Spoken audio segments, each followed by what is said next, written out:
On behalf of, on behalf of Jyotsna and Kanak, I welcome everyone. Subir was one of my best friends, so obviously it's very difficult to know where to start. You all knew him professionally, but for me, college days with Subir was all about stuffing our pockets with sugar sachets and butter packets and towels from an upmarket hotel in South Bombay, sleeping on the parapets of the Gateway of India and often on the steps of the hostel because it was past our curfew hours, playing a mean game of table tennis, and in later years, him ganging up with my daughter to pull my leg, while at the same time having to listen to my wife complain about the price of tur dal when he was the deputy governor. At that time, tur dal was rupees 100 rupees a kg. No matter how much you disagreed with him, he would always never sound erudite or as a know-it-all in his opinions. This to me was a very endearing quality which served him well in later life. It are moments like this which actually carried that friendship and camaraderie for over 43 years. And if Subir was listening to us right now, which I'm sure he is somewhere, he would be having a quiet chuckle. The family, that is Kanak and Janak and Chochna, wanted people who worked with Subir in his professional career to also share their own thoughts and impressions about him on the occasion of his first anniversary. Graciously, they're all here today with us, and each one will speak for a few minutes from the time of his last assignment, sorry, at Washington, D.C., to the first one that he held in Delhi at the Lok Naik Bhavan. Kanak and Janak have put together a very nice but small visual collage of Subir through the years. Can I request DK to kindly play that?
Cartoon.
Thank you, DK. I would like to invite our first speaker, Dr. Venugopal Reddy, former governor of the Reserve Bank of India. Dr. Reddy was a mentor to Dr. Gokarn, and I surmise that also a very wise counsel to him over the years that he knew him. Dr. Reddy? Thank you. Thank you very much. Subir and I never worked together officially in any organization. We did not work on any task jointly. Yet, we became very close friends with high professional regard and deep personal affection. Over time, Jyotsna-ji added extra dimensions to our friendship, namely fun and argument. I recall my first brief meeting with Subir, that was in National Council for Applied Economic Research, Delhi, about 20 years ago. It was a small group seminar on Indian economy. I was impressed with Subir Gokarn's knowledge, articulation, and temperament. So I inquired from Shankaracharya about his background, and Shankar had very high praise for him. And that was sort of the beginning of my becoming one of Subir's fans. After Subir became deputy governor, is it okay? Am I audible? After Subir became deputy governor, we started interacting closely, professionally, and also personally. I was expecting, not just hoping, actually expecting that Subir would succeed Raghu as governor of Reserve Bank of India. My last meeting with Subir was in May 2019 in Washington. I had gone to Washington for my health reasons. Subir came to see me at my friend's house. We chatted for more than 1 hour. And significantly about India, China, and Pakistan. He was very frail and he used a walking stick. But his mind and his spirit were as sharp and strong as ever. Over the period of last 20 years or so, my memories of happy moments with him span several cities, our homes in Hyderabad, Cochin, Bombay, institutions like IMF, RBI, BIS. Our intellectual engagements covered a very wide range of subjects. What I cherish most is the professional interaction with a personal element, charm, and affection. True, we miss him. We miss Subir a lot. But the pleasant and inspiring moments remain with us. Thank you. Thank you very much, Dr. Reddy, for your short but very memorable speech. I would like to now ask Harshvardhan Singla to say a few words. Harsh was in Washington, D.C. as ambassador when Subir was the representative at the IMF. They got to know each other well at that point of time. And Harsh was kind enough to be at Subir's Washington, D.C. memorial function same time last year. Harshvardhan Singla, over to you.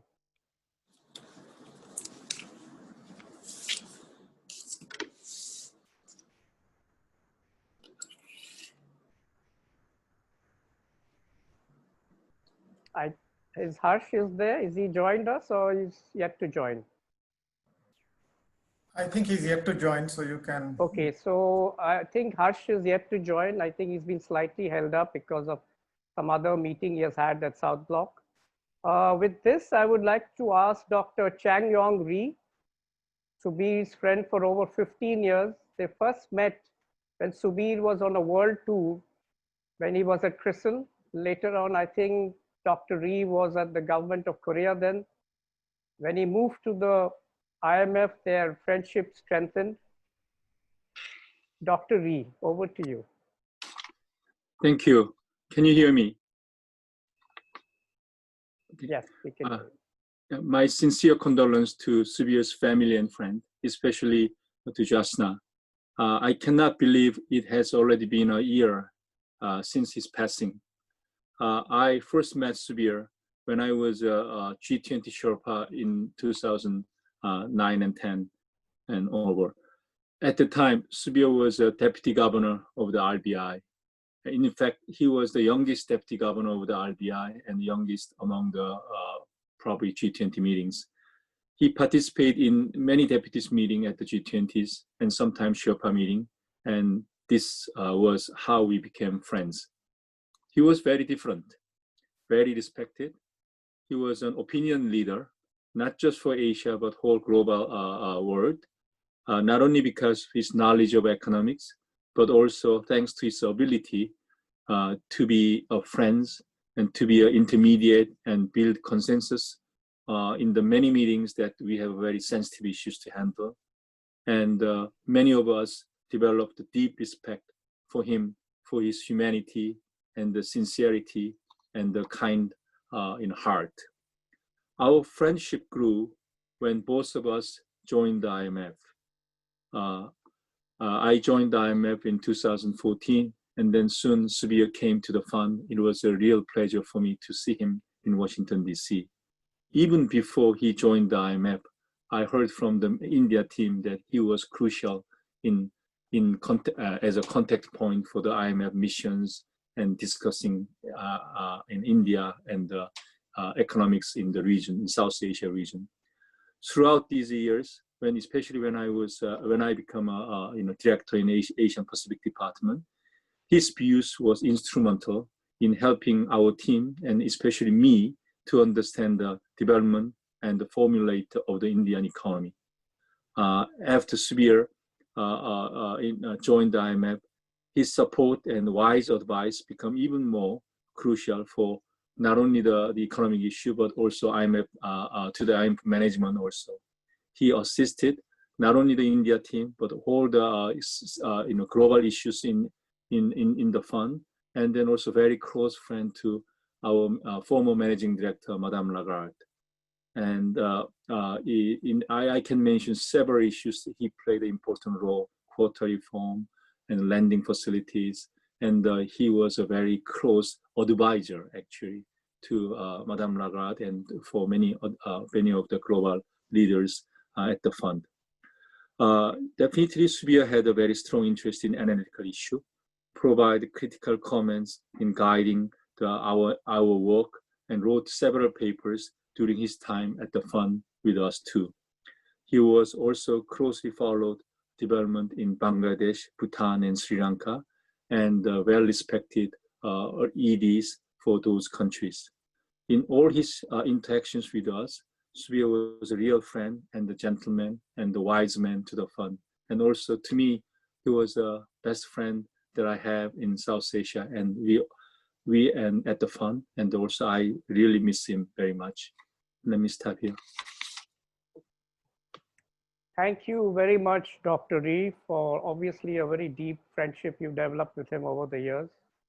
I would like to now invite Vikram Singh Mehta, who picked him up and made him head of the research department of Brookings India on the entry of Brookings as a think tank into India.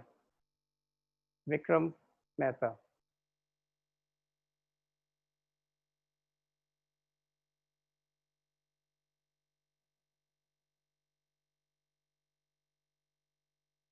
Is Vikram there? Has he joined us?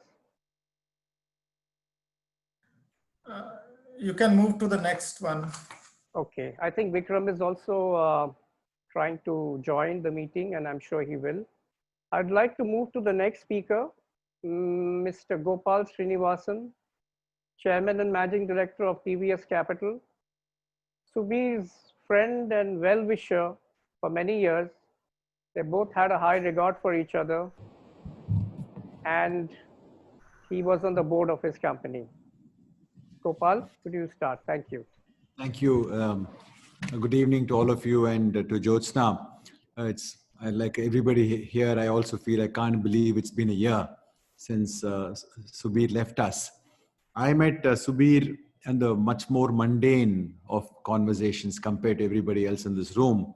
He had just joined Brookings, and I met him at Vikram Mehta's wonderful home in Delhi, I remember, for tea. And he had just said yes to becoming a board member at TVS Capital at the request of my partner Sundaram, who sit along with him in the State Bank of India board. And of course, Subir, being the sharp man and the warm and generous man that he was, not only became a board member, but also became an investor in our fund. This is another story to tell. So Subir and I mainly discussed investing, nothing all very far away from economics. But what an incredible ability to take abstruse ideas of economics and bring it down to whether we should invest in a small finance bank or should we invest in a microfinance bank. Why is it different? Until today, I can never forget that one conversation which brings out his incisive brain and the patient, wonderful teddy bear-like way in which he would communicate to simple people like me those powerful ideas. Should you invest in Swiggies, in food delivery, or should you invest in cloud kitchens which make the food?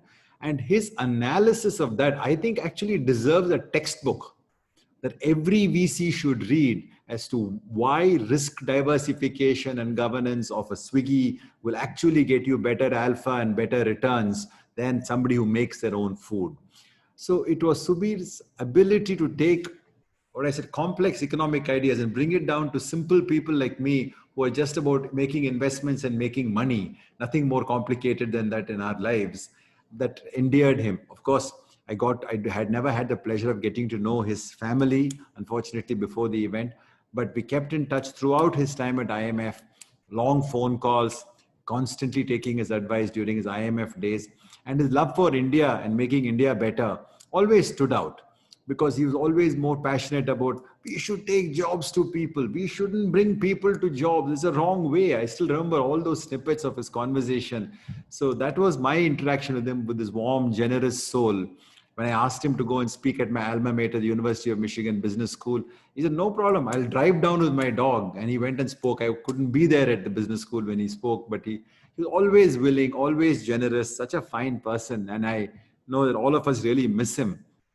I must also say in closing, I must thank Jyotsna for giving us the opportunity to be able to endow a prize in memory of for the best essay, if I remember correctly, at the institute in Subir's memory, so that more future students will also remember this genius, this lovable man, this nationalistic Indian that all of us were so fortunate to have come into contact with. Thank you, Prabir. Thank you very much, Gopal. I also learned a new facet of Subir about him being an investor with TVS Capital.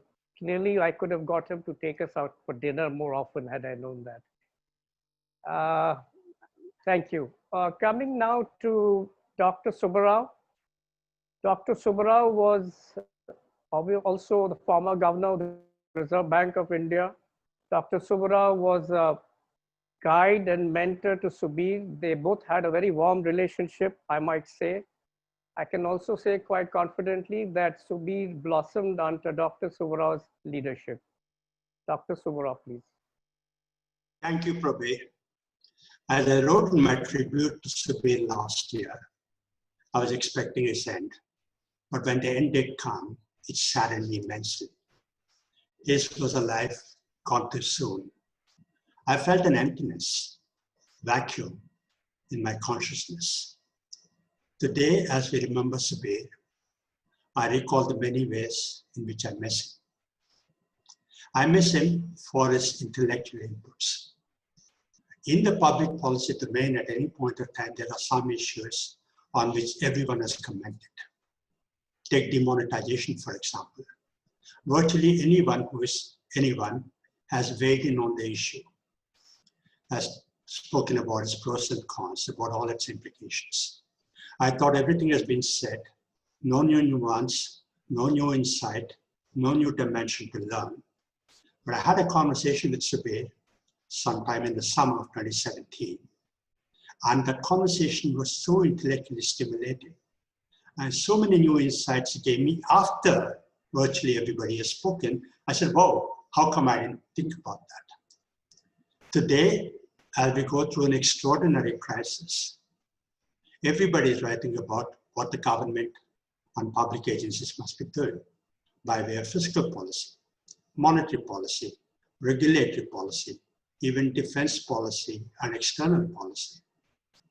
I'm sure that if I met Subir today, he would give me a new insight, a new dimension to thinking through today's crisis. The second reason I miss Subir is because he was such a wonderful sounding board. I recall my meeting with him in Washington sometime in July 2017, and I was talking about 2016, excuse me, and we got talking about the dissemination of my book, which had just come out. He sat next to me and worked out a plan about how best to disseminate it, and all of that without being patronizing, without being overbearing, without seeming to, being suggestive, but in such a wonderfully friendly way. The third reason I miss Subir is for the calm and comfort he could give. We worked together in the Reserve Bank of India, and he stood by me while confronting many professional challenges. What's not known very much is that he stood by me even as I confronted many personal problems. I'm quite a private person, don't open up with very many people, but Subir was different.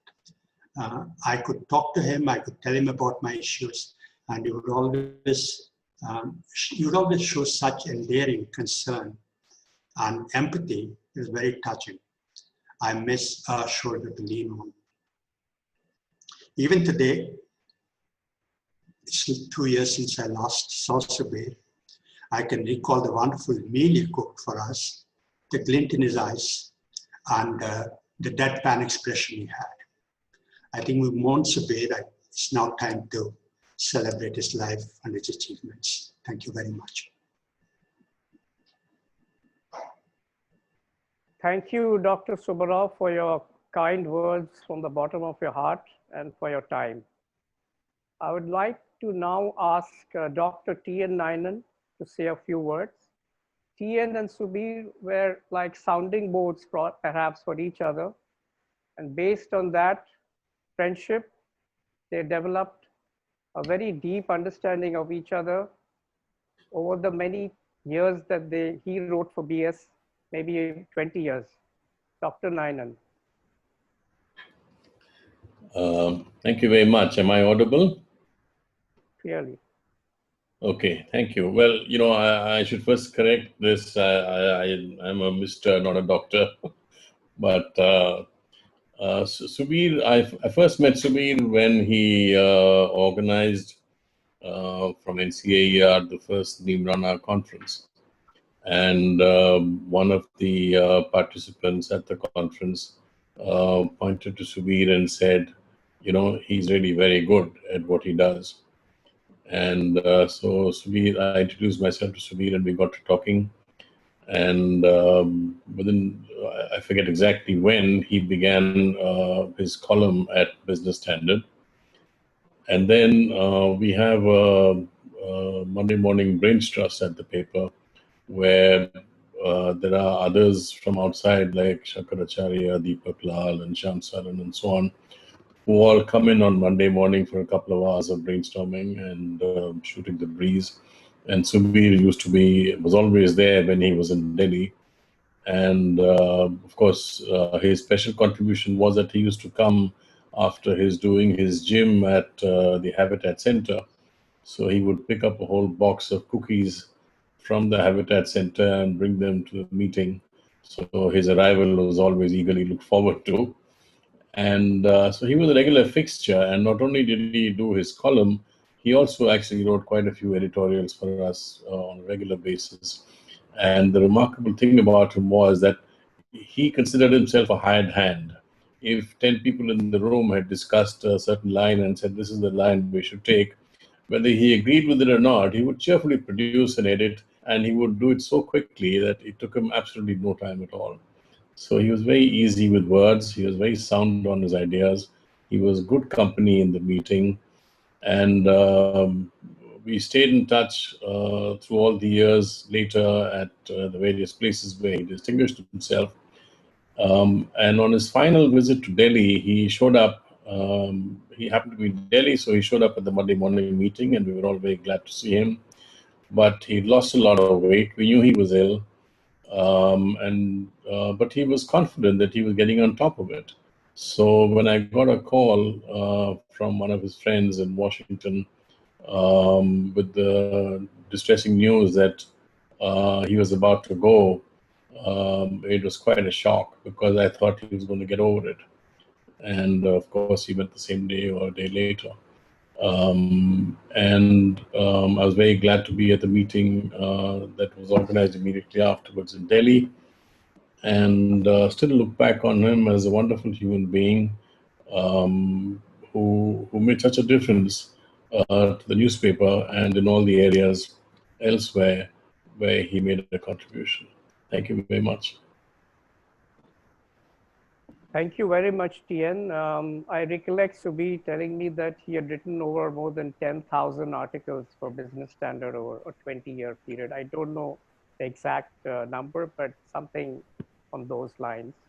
Well, he was the most reliable person you could turn to. That, you know, if you turned to him, he delivered, and he delivered quickly and well. So that kind of person is rare. I'm sure. And this wasn't his daytime job. It was a sort of extra thing that he did because he liked doing it. Thank you very much. I think Harsh Vardhan Shringla has been able to join us. Harsh, if you can hear me, Harsh was the ambassador of India to the United States, and Subir was the representative of the IMF. They got to know each other well there. Harsh spoke at his memorial function in Washington, DC. I might also add that Subir also had a good relationship with the previous ambassador, Navteej Sarna. So he had seen two ambassadors in the course of his duty. Harsh Vardhan Shringla, over to you.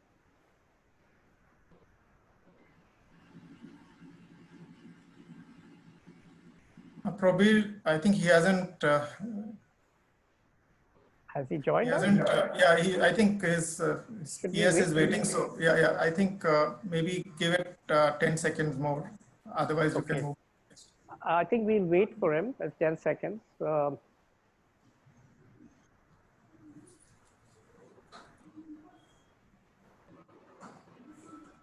I should add a personal anecdote that I share my birthday with Subir's daughter, whom I never met actually. Every year, Subir would be the first person to send me a text message or call. And it was because it was his daughter's birthday that he also as well, and he would be able to do it first thing in the morning. Hello, हाँ जी, join कर सकते हैं, अभी उनका नाम announce कर दिए. Yes, TN, now that you mentioned this anecdote, the first time I met Subir was in June of 1976. And the last time I met Subir was on June 23rd, 2019. So there was some coincidence on the months at least when we first met and when I last met him. It was quite ironical, I might add. DK, has Harsh joined us? Hello, I'm Vikram here. Okay, so let's move to... Harsh has joined. Vikram, we will go with Harsh Vardhan Shringla because he was scheduled earlier, just got held up. Harsh, have you joined us? Just say yes. Harsh? Hello? I think Harsh is yet to join DK.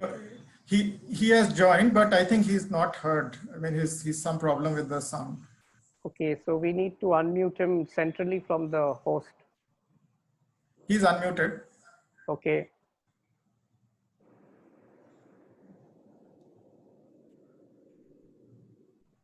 We can't hear him. This is what always happens in all Zoom calls. I've never been on one Zoom call where something like this has not happened. So we are quite used to a bit of snafu. So should we wait or should we move on to...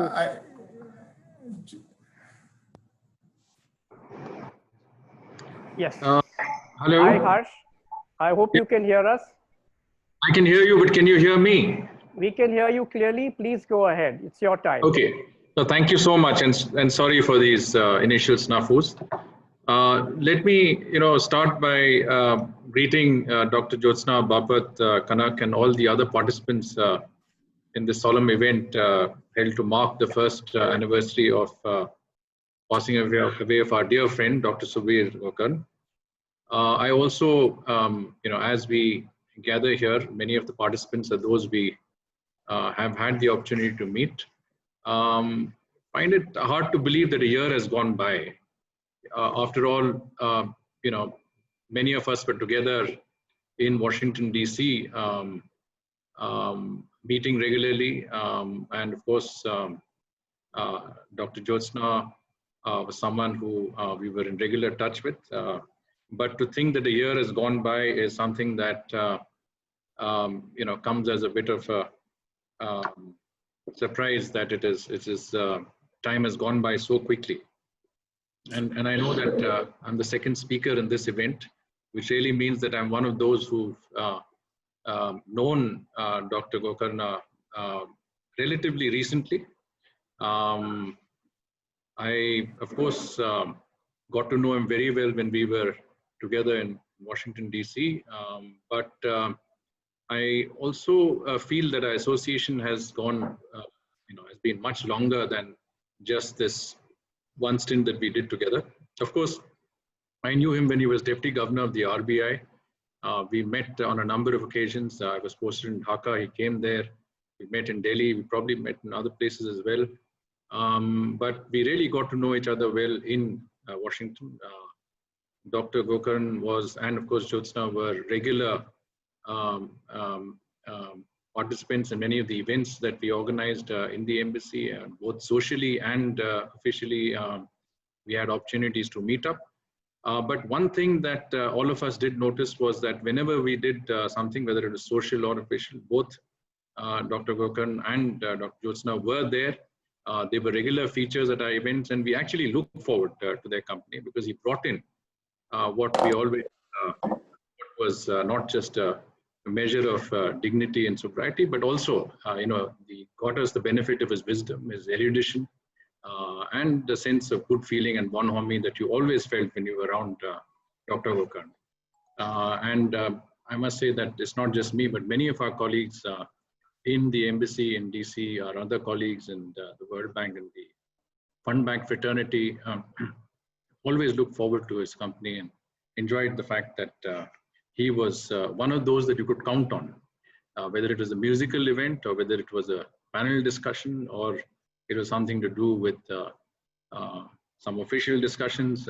He would always spare his time. He'd always be there. He'd make it a point to be part of the event, and we thoroughly appreciated that.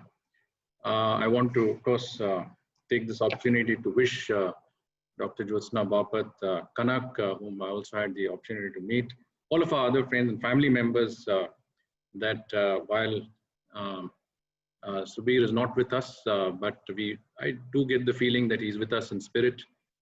His good company and the fact that somehow his thoughts permeated or went beyond just the normal discussions that we had is something that we really feel even today, even though he's not with us physically.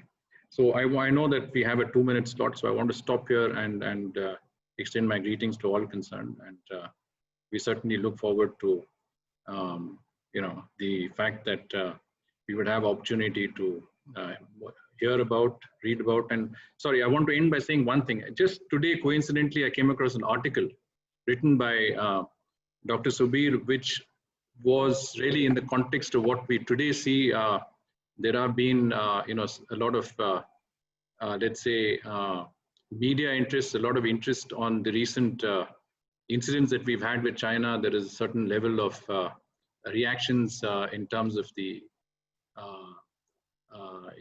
disengagement in some of the economic areas and other areas. And I see that he, quite some time back, penned together his thoughts on the matter. And he said that we don't need necessarily to have, to follow a model which is based on engagement.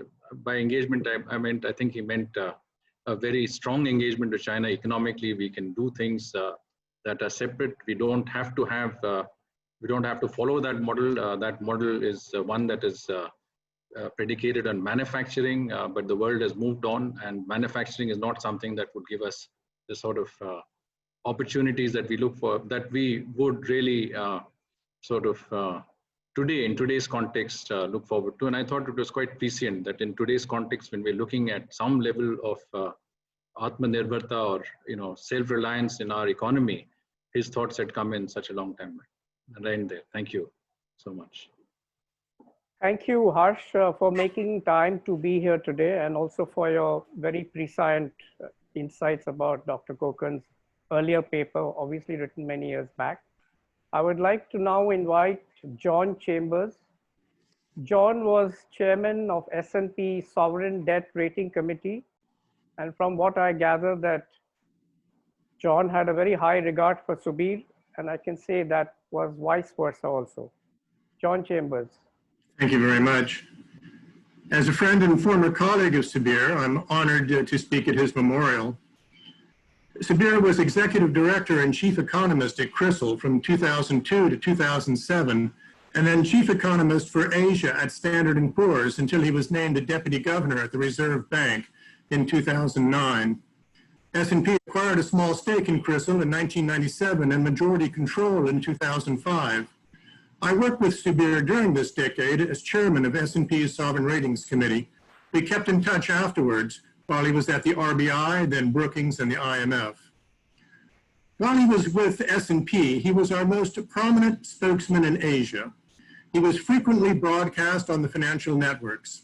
His analysis was always penetrating. His deep, sonorous voice and stage presence conveyed authority. He raised greatly our image in the continent. His S&P colleagues, such as David Weiss, Jyoti Mukherjee, David Beers, and me, knew him as a man of dignity, wit, and deep learning. He was independent in his views. He was not only an excellent economist, but also a skilled manager, as he demonstrated not only as an executive director at CRISIL, but also at the RBI and IMF. I miss Subir, and with my colleagues express my deepest sympathy to Jachna and Subir's family for their loss. Thank you very much, John, from very kind words. Obviously, he meant a lot to you. I would like to now invite Vikram Mehta. I believe he has joined. Vikram, over to you.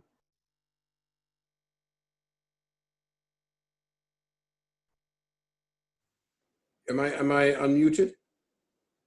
You're ready to go, Vikram. I can hear you. So thank you very much, and thank you, Jyotsna Kanak, for having honored me by inviting me to speak at this memorial. So Subir and I met 8-9 years ago, just around the time that Brookings was contemplating an entry into India. And Subir was reaching the end of his second tenure, I think, at the Reserve Bank. I compliment myself for having identified early on the possibility of bringing Subir on board. And the first time I really met him face-to-face, one-to-one, was at a lunch when I asked him if he would be inclined to join Brookings. It's the best decision that I made, and no decision thereafter has been bettered by that. And the reason I say this is simply because it was because of Subir that Brookings was able to make the headway that it did in India. The reason I say that is because it's not easy to build an institution. And it's even more difficult to build an institution with academia as being the pivot. Academics and academia very often center around themselves. They focus on what needs to be done for their particular project, and they're often part of an established institution. When you are trying to build an institution that requires solid research as a pivot, but at the same time, when you need people to also contemplate the consequences of whatever actions you do on the institution, You need someone who can balance academia with experience with institution building. And Subir was the perfect balance for that. And he was a great support. And that's one reason why I believe that had it not been for Subir, Brookings India would not have made the headway that it did. I could say a lot about the contribution that he made to Brookings, but I just want to say that his loss is a great loss. I knew him, I guess, for a much shorter time than many of the others on this call, but I miss him. I owe him, and Brookings owes him.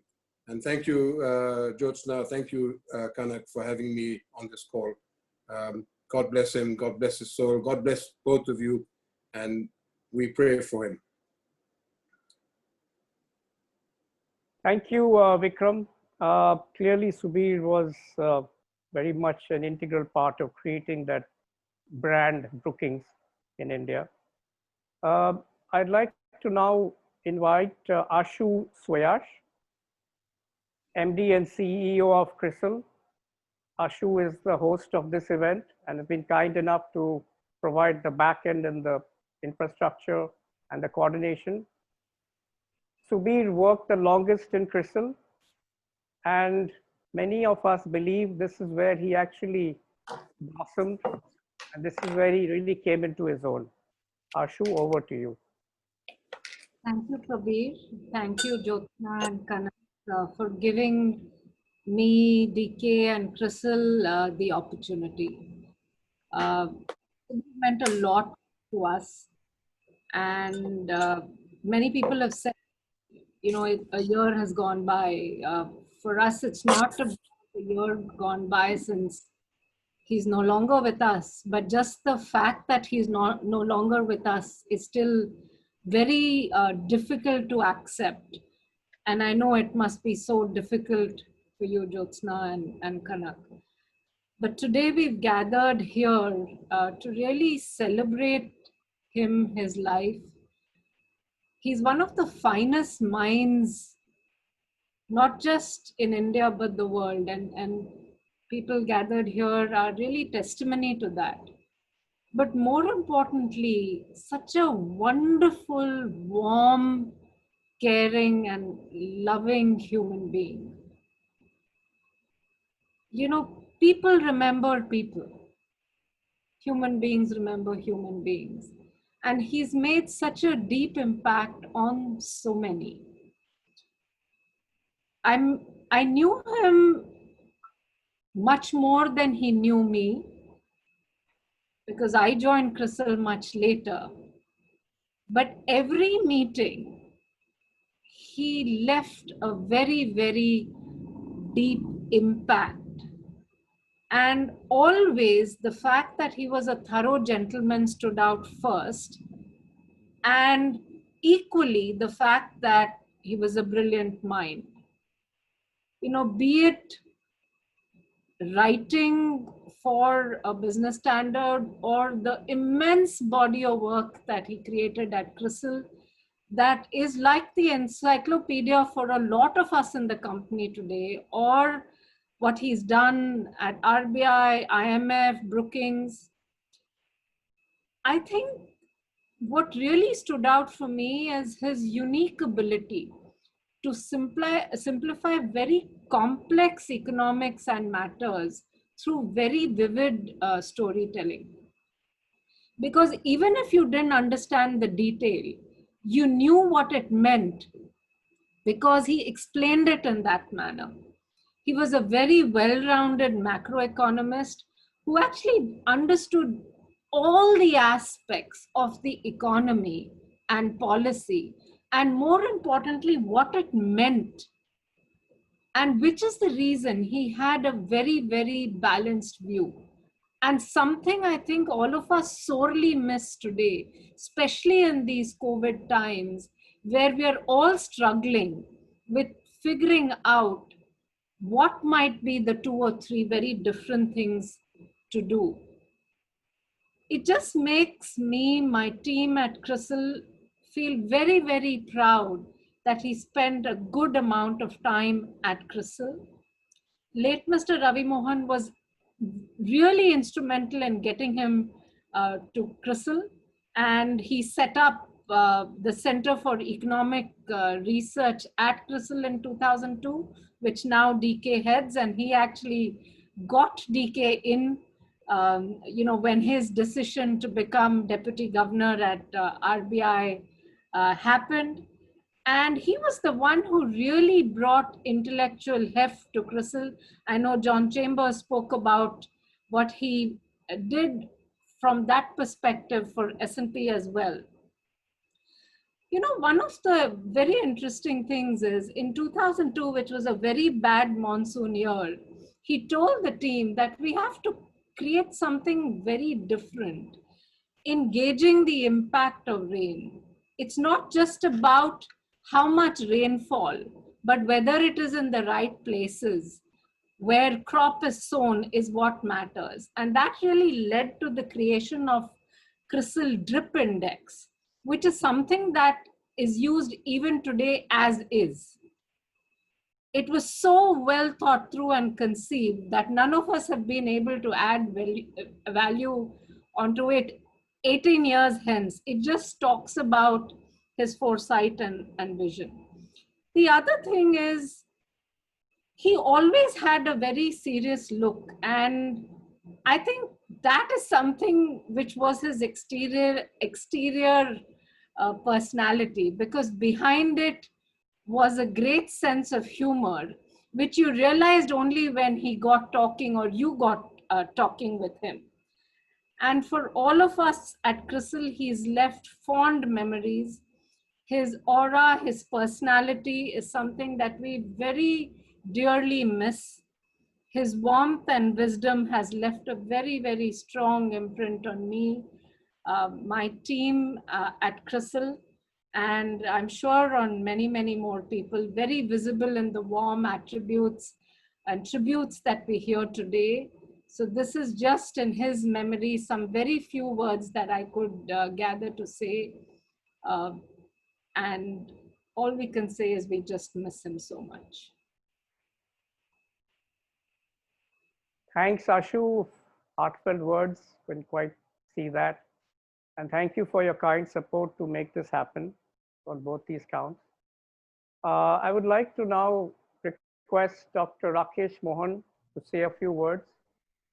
Rakesh was a guide, a philosopher, and friend to him over the many years that they knew each other. And a little known fact that came to my own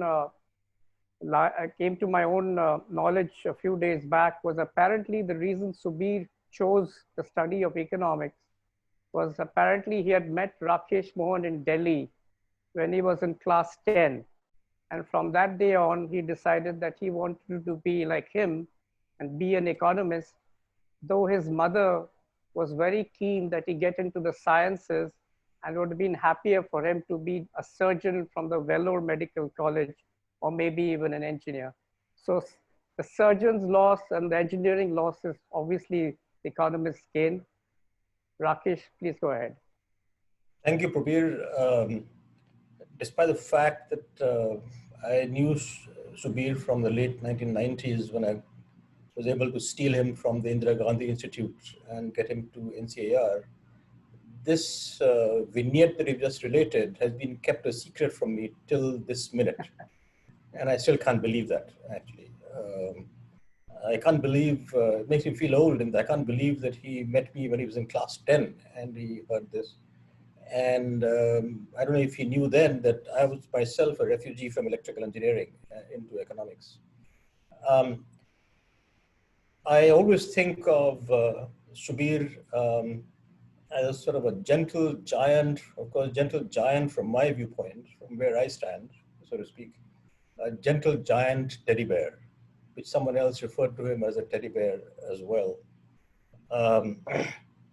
Before I say anything else, let me just give my regards to Jyotsna and to Kanak.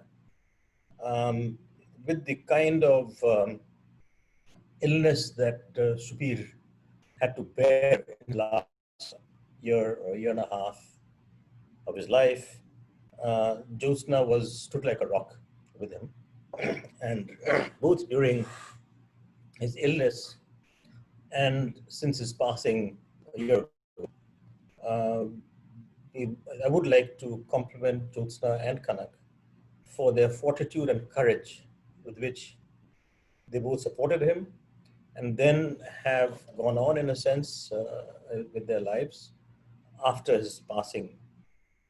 This is, of course, never easy. One can't even imagine what they've gone through. And this event itself is a tribute to how they supported Subir and how they're continuing to do so after his passing. As I mentioned, I've had a long association, just a little over 20 years with Subir, and have always cherished his warmth and friendship through those years. We, as I mentioned, I first got him to the macroeconomics area of the NCIR from IGIDR. I think it must have been 1997 or 98. And his presence at NCIR, which had always had macro models, etc., but his presence really put NCIR on the macro map.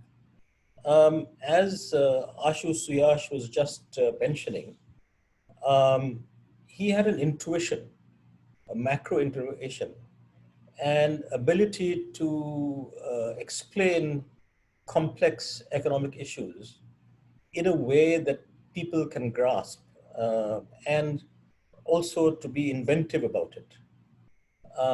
That, of course, is also illustrated by the tributes that Nainan gave to him.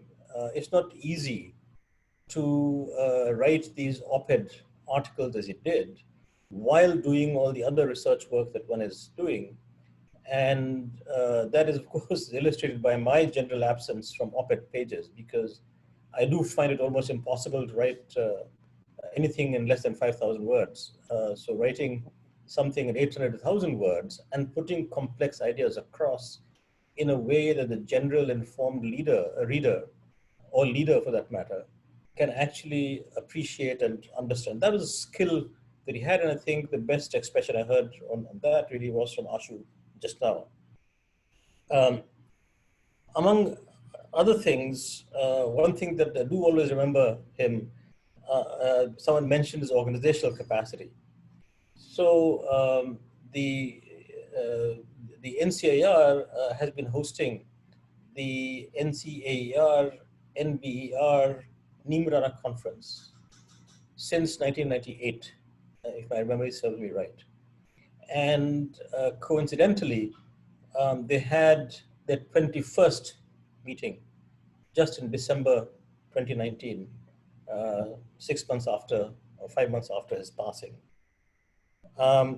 He organized the first Nimrana conference along with Raghuram Rajan, as it happens. One would never have imagined in 1998 that the two organizers of that meeting would later become, one would become governor, the other would become the deputy governor at a much later date. The reason I'm mentioning the Nimrana conference in particular is that over the 21 years of its existence, it had in fact become, or has in fact become, the event where almost all significant economists and economic policymakers gathered once a year, including about 15 economists from the National Bureau of Economic Research in the United States. And it's important to understand that something like that can survive for 21 years and get the interest of people who otherwise have no time to actually come for 2 full days or 2.5 full days actually every year, because of the style and structure that was set in the first meeting, both in terms of the content, that is content where you have sessions of contemporary interest, but backed up by presentations from actual research, and also the emphasis on communication to policymakers during those presentations. And then in a sense that structure was set up by him, and that structure has remained for 21 years. And so that's why I do, that is something, not just that he organized the conference, but he did it in such a way that it had a lasting impact and lasting structure. On a lighter note, a key unusual feature of the conference was set by him was the attention given to the cuisine and the importance of appropriate libations during the whole period of these conferences, which has also remained till now. And I guess that until then, no significant economics meet had as much of libations available for everyone to partake of. And people don't understand in general that really makes interaction much easier and lasting. And it's important to understand that. Although understand that his interest in the latter, that is in libations rather than food, waned in his latter years much after I started knowing him. So it's a lasting contribution that has made India-US relations actually, in terms of the economy, of great importance. We've had somewhat intertwined lives, starting from NCAR. He, of course, abandoned NCAR to join CRISIL and took DK Joshi with him from NCAR. And of course, he had a great impact, Ashu just mentioned, on CRISIL. But what distinguishes him in some sense is that having spent as much time as he had done at CRISIL and had an impact in all of Asia, his interest in public service was such that he had no hesitation whatsoever, in applying for the deputy governor's job, where he did succeed me. In that sense, that's how our lives have been intertwined, that he succeeded me as deputy governor of the Reserve Bank. And then, of course, later, he succeeded me again as the executive director in the IMF. And I'm proud, of course, to say that he exceeded whatever I ever did. And that has been illustrated by the tributes given to him by Chang Yong Ri from the IMF, and of course by Dr. Subir, both of whom who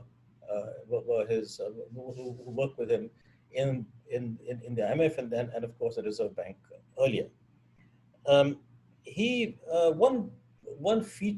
point I think that has not been mentioned so far is that given his brilliance, his intelligence, and his unusual ability to communicate complex macroeconomic ideas to the interested person, that he always promoted the institution for which he worked rather than himself. And that is not something, whether it was the NCAR, where I first knew him, whether it was CRISIL, as Ashu has just mentioned, whether it was Brookings, Vikram mentioned, whether it was the RBI, whether it was the IMF, I can't recall any instance in actions where he was promoting himself. And so we all remember him as a distinguished economist, but for all the work that he did in every institution that he worked. Once again, our lives intertwined in the sense that as he suddenly got appointed to the IMF, I came back to India for about 8 months. So Vikram Mehta asked me to help him hold the fort for 6 months or so before I came back to the US at Brookings. And once again, I'm going back to Brookings once I come back in a month or two, as the case may be, whenever India allows his flights to come in. The courage and fortitude that he displayed also throughout his illness was quite incredible. I met him twice. First was soon after his first surgery. It must have been in September, I think, September, October 2018. And then I met him during the spring meetings of the IMF in March or April 2019. And what I found was that that on the one hand, he was not pessimistic at all. He knew what he was going through. On the other hand, he was not pessimistic, but at the same time realistic. And he wasn't letting the illness get to him in a sense, so that I could see. Of course, one doesn't know what goes inside the person's mind. Really, it is incredible to think that that a year has already gone by since his passing.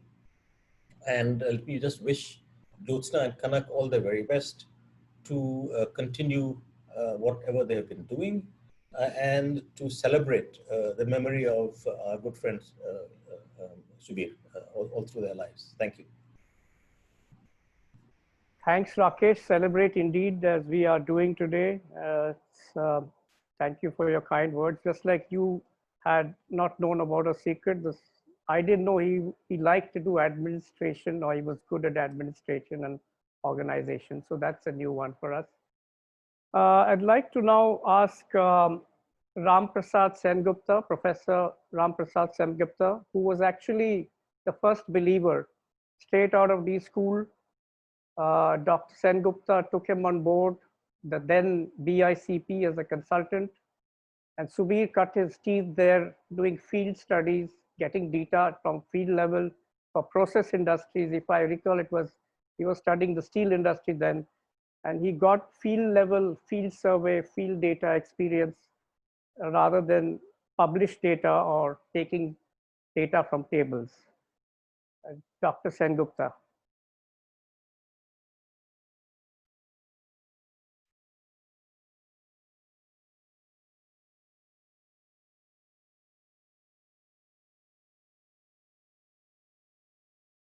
Dr. Sengupta, are you with us? Can you hear me? Yes, we can. Okay. Thank you. Go ahead. Okay. Good evening, everybody. Let me begin by thanking Jyotsna for giving me this opportunity of meeting all of you to remember Subir.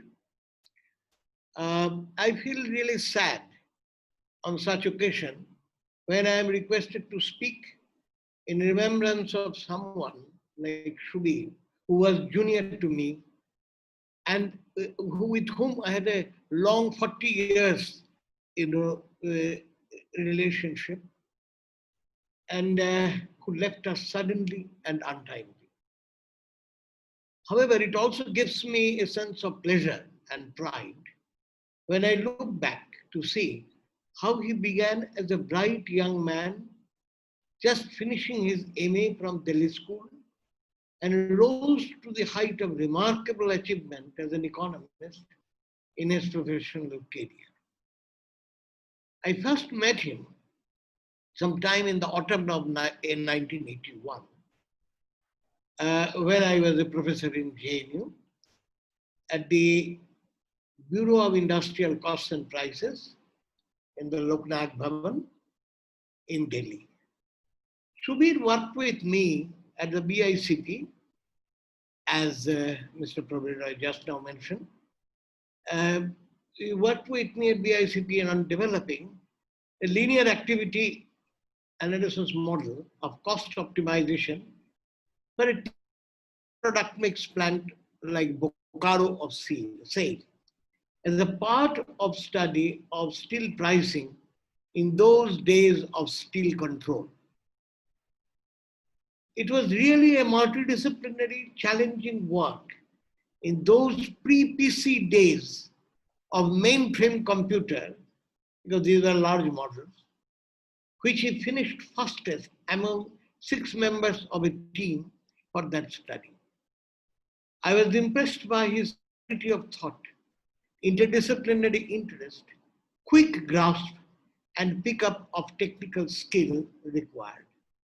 I'm happy to recall, really, that he later used to acknowledge his initiation of interest in applied quantitative work in economics due to his association of our working together at the BICP. We have been in touch since that time, and Subir became a dear professional colleague and friend of mine. We used to meet in Delhi or at IGIDR in Mumbai from time to time. He, in fact, was instrumental in writing a paper in a volume which he edited on industry, I think in sometime in mid-90s. And he later also, when he was with the Brookings, India, he wanted me to also contribute something, a piece on, I was then working on energy area. So some on renewable energy a piece, which I did at his you know, at his interested initiative.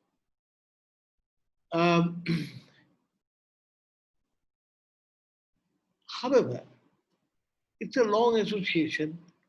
I do not want to recall all the details. But before I end, I must mention what impressed me most has been his pleasant, humble demeanor, in spite of his very high intellectual ability and high achievement in life, and his fineness as a human being. I would conclude by telling you my last meeting with him in Delhi airport, near baggage delivery belt, in the arrival lounge, when I was on wheelchair for health reasons. Subir noticed me from some distance suddenly and simply rushed to me and inquired about my health. He then insisted the porter to step aside and push my wheelchair while chatting with me out of the lounge till exit. I was really touched by Subir's gesture, genuinely, he could feel, genuinely coming out of his feeling from heart. He will be remembered by all of us, above all, as a wonderful human being. I am a believer in the immortality of soul. I am sure he is there somewhere, in some loka, and our thoughts of this evening, our remembrances, somehow reaching him and giving him, I hope, peace and tranquility. I end by praying the peace of his soul.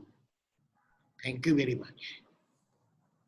Well said, and thank you, sir, for your very kind words. We are getting quite close to the end, and now I would like to ask some of his friends actually to say a few words. Dr. Joshi was a colleague of his at CRISIL and later became a good family friend. He stepped into his position at CRISIL very comfortably and has known him for quite a long time. Dr. Joshi has this role of being also professionally involved with him, but also now a great friend of his.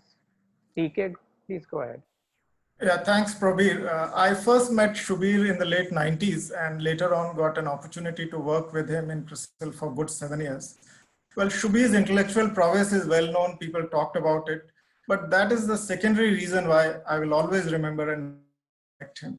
What stays with me are his humane qualities of compassion and large-heartedness, and also his wisdom and wit. The way he treated his co-workers with utmost respect showed his empathy and sensitivity. There are so many instances where he went out of the way to help them. I last met him on 20th day of June 2019 in Mumbai, and a large part of our conversation revolved around the welfare of various team members.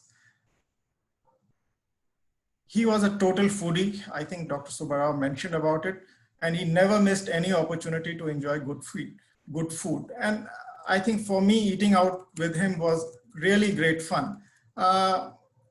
Small instance, once we went to Just Jazz, by the way, on Marine Drive for dinner and for listening to jazz, which Subir was very fond of. But instead of jazz that day, there was a group of musicians playing Indian classical music. Subir asked for the manager and with his typical poker face said, "Not that I dislike classical music, but today I came here to enjoy jazz. Since you have not been able to deliver as per your sales spiel, you need to give me a discount." So there were many instances like this that happened. Of course, we didn't get one, but we had a hard time controlling our laughter at the confused look and dilemma that the manager faced. Subir was indeed a very private person, but once he let you in, it was for good, I feel. It was indeed my good karma that I had the privilege to know him and also to work with him. His untimely demise has been an incredible personal loss, and to the loss and a great loss to the world of economics. I really miss Subir. Thanks, DK. What more can one say? Subir had one of the largest collection of jazz, a very little known fact, but he never talked too much about it. With this, I'd like to invite Janak Nabar. Janak was Subir's young nephew, and he's representing Subir's family, both from his mom's side and his dad's side, from across the world, from America, the European Union, Delhi, Bombay, Pune, Bangalore. Janak, please go ahead. Thank you, Prabir. Shubir's journey into the world of economics began through conversations with his father from a very early age when they discussed various articles that were published in different financial newspapers, a tradition that continued till his father's passing in October 2017. The tremendous support that he received from Jyotsna and later from Kanak as they moved between cities, several moves between Mumbai and Delhi and eventually to DC, made it that much easier for him to adapt to his numerous roles in his career. He was very proud of Kanak's interests, whether it was Lego Bionicles as a young girl or her decision to study Russian when she was at NYU, or eventually even pursuing her master's at Paris. Subir was very close to many of his cousins, as Prabir mentioned, in DC, Pune, Delhi, Bangalore. And I think he's one person that I know of who was there at every single family event, every major family event. And it's not really, someone said he was a foodie, and I can assure you it wasn't just the food, but it's really the close bonds that he treasured with so many in his family. For my brother Malhar and I, he was someone who there was just so much to learn from just by the way he framed his thoughts.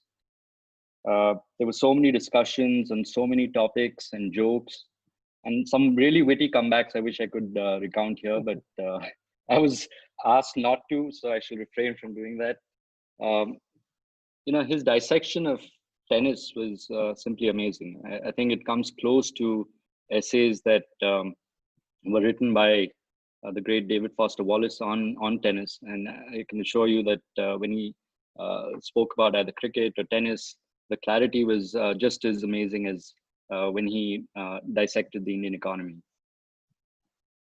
His passing really is not just a loss to all of us gathered here today, but I'd say to many students of economics and future policymakers in India, I'm sure he would have been so generous and patient with in sharing his vast experience. Experience that was gained so effortlessly, traversing the world of academia, think tanks, industry, and policy, and all before the age of 60.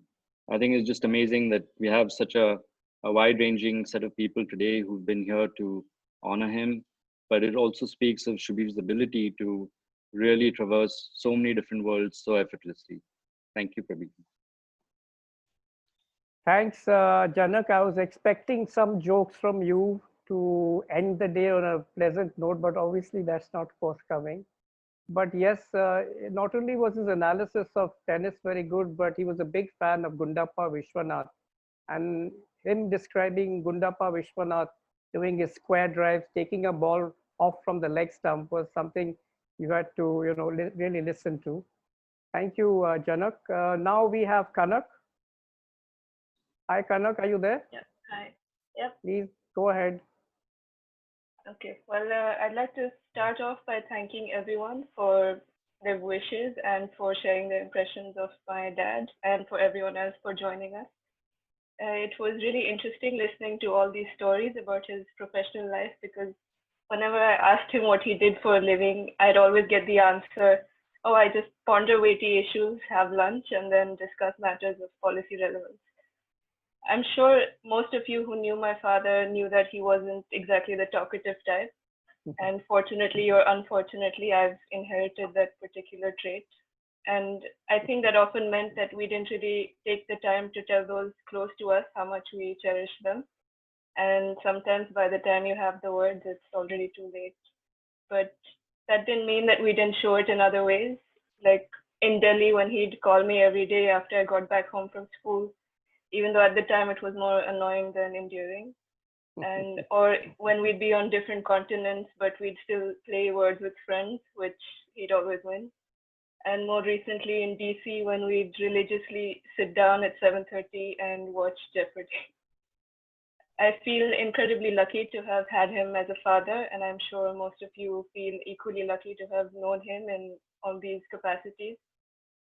I think it's important that we take today to appreciate the impact he's had as a friend, family member, and an economist, but also continue to the process of looking ahead and moving forward, preferably while enjoying a nice kebab and watching Seinfeld reruns. Yeah, thank you. Yeah, thanks, Kanak. You take care of yourself now. DK, can you put up that slide of Subir's favorite charity?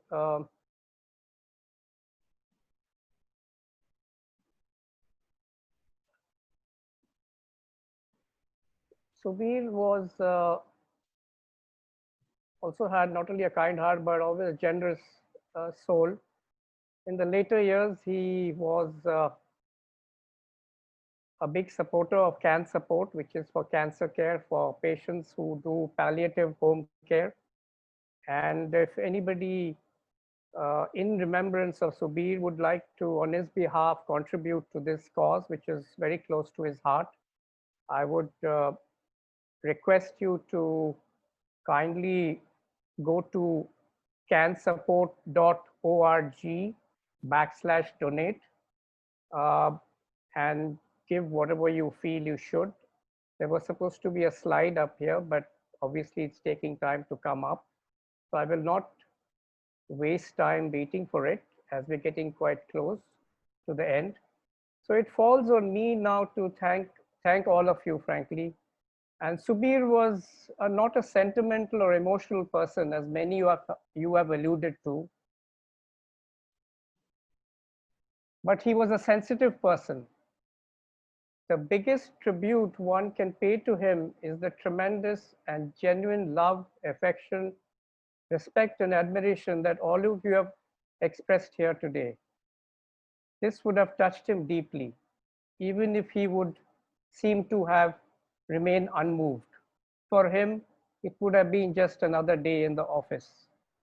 Though he accomplished a lot, the legacy he leaves behind is the way he touched everyone's life and left an indelible mark on everyone he came into contact with and organizations he served, whether it was his driver or cook, or an industry captain or an institution leader. This he did with his work ethic, humility, humanity, intellectual integrity, and professionalism. Before we end, on behalf of Jyotsna, Kanak, and Janak, I would like to thank all of you for being here. I would also like to thank Dr. Joshi and Crystal for providing the infrastructure and all the tech and backend support and coordination. Also thank others who work silently behind the scenes, and you all know who you are. So all of you, take care and be safe. Goodbye and good night. Namaste.